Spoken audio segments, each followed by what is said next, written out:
Uploading your data from POTA is pretty easy. Let's walk through the instructions together on how we can go and capture this information from the POTA website and upload it into POTATrip. So at any time you can click this little instructions link and it'll drop down a box with the step-by-step process for capturing the data. You're going to want to visit the My Stats page in the POTA app. So you're going to go to POTA, you're going to log in. You're going to come up here to the right-hand corner. You're going to select your ID and go to My Stats. That is going to put you on this page here. And what you're going to do is export your Activator stats right here with this button, Export CSV, and then export your Hunter stats right here, also a CSV. So we're going to go ahead and click it, and it'll bring down a file.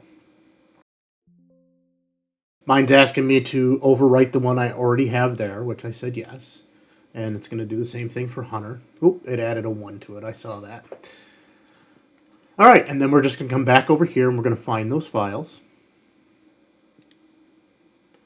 And I want my Activator stats.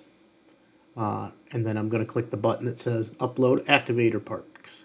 And as you can see, it uploaded successfully. Same thing for Hunter. We're going to click here to choose the file.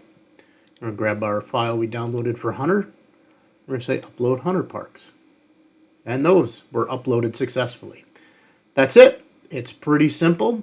And remember, you can do this at any time. And periodically, our system will remind you if your stats are out of sync. So if the numbers that we pull in from POTA here do not match the lists that you have uploaded, you'll get an email reminder that it's time to go grab new files and upload them.